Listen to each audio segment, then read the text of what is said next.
What's up, board game people? The Dark Tower is returned to crowdfunding. So today we're taking a look at Return to Dark Tower over on BackerKit. This game, built around an interactive app-connected monolithic gaming accessory, truly shows that sometimes the future is best revealed by our past. I don't get any money from gaming companies for making my videos. I make them so we can all discover new and exciting tales and adventures for our tabletops. If I get something wrong or we disagree about something, let me know in the comments. Return to Dark Tower is a remake of the 1980s classic Dark Tower board game featuring a mind-blowing electronic tower that battled against you at every step of the way. In Return to Dark Tower, you and up to 3 of your friends will take on the role of heroes to gather resources, cleanse buildings, undertake quests, and defeat monsters in a bid to lure out the evil lurking within the Dark Tower. Then, you'll have but one chance to conquer your true enemy and banish evil for good. Return to Dark Tower offers both cooperative and competitive play. The tower makes use of an array of technologies to dominate the table. In time, you'll grow to curse its name. Between the tower and the companion application, there are literally thousands of possible setups to explore through your gaming sessions.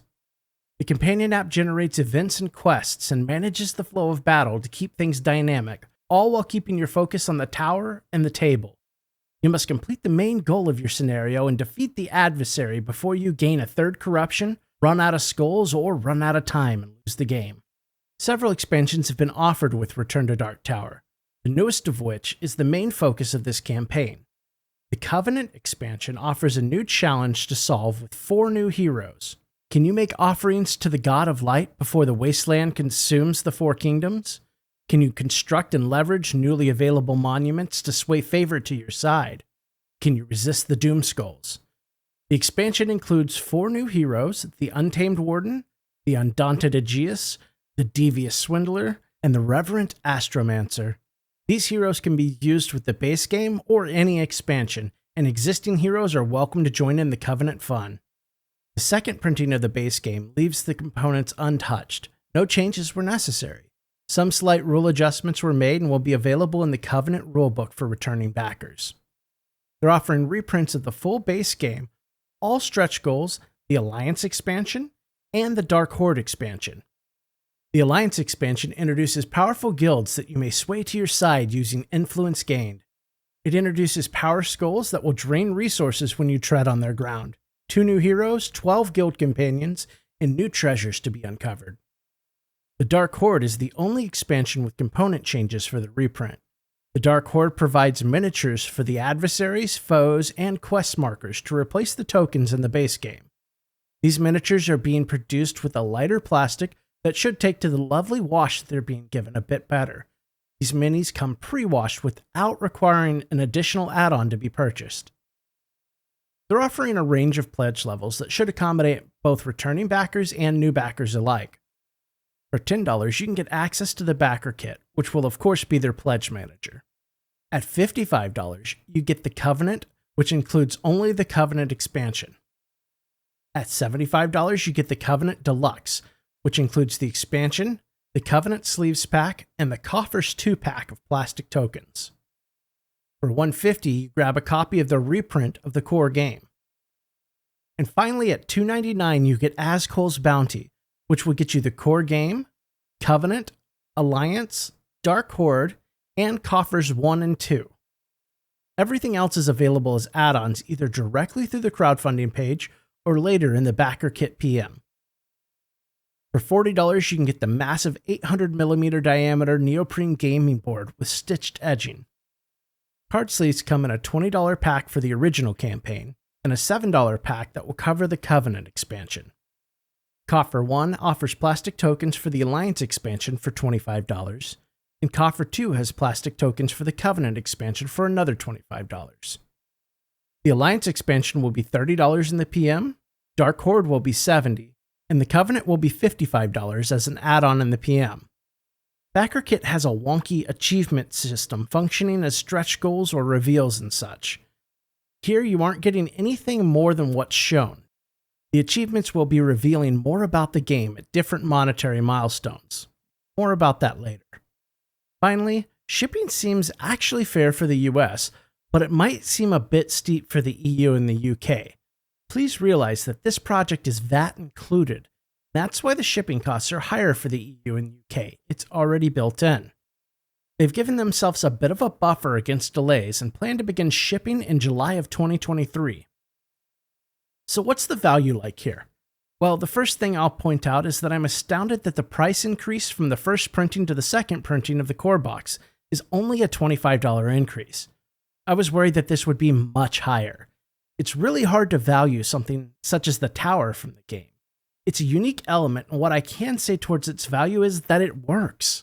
I think the biggest surprise for most reviewers has been that they didn't just experience a plethora of problems that everyone was expecting from the tower. The application is exceptional as well. The great thing about the combination of the two is they can be used in many different ways. They're able to expand and improve on the game even after it's in our hands. The component quality is great as well. You have the option to deluxify the heck out of your copy if you want to. The plastic tokens look great, and adding the Dark Horde to your collection really brings the game to life. For me, the one must-have is the enormous mat. It's much larger than the game, allowing you to truly have space for the Dark Horde miniatures, plus tokens, skulls, or whatever else may need to occupy an area. It also helps to reduce the skulls bouncing and sliding off the table after the tower spits them out. For me, this is a blast from the past. I owned the original Dark Tower board game back when I was just a little wee demon. I barely understood the rules, and at times I was sure the tower was cheating, but I loved the experience and it stuck with me as I grew up. Seeing this remade in such a spectacular fashion is a nostalgia tug that I can't resist. I would have happily joined in the first campaign, but I was strapped for cash and busy moving when it was going on, so I'm extremely grateful to have another chance to grab this one. Nostalgia aside, from everything I've heard and read, they've done an amazing job breathing new life into the game. Each game session is truly unique, and the scenarios are highly replayable. The game isn't tough to learn, and the magic of the tower isn't wasted on young or old. I think the biggest complaint I've heard is the speaker for the tower is pretty dismal.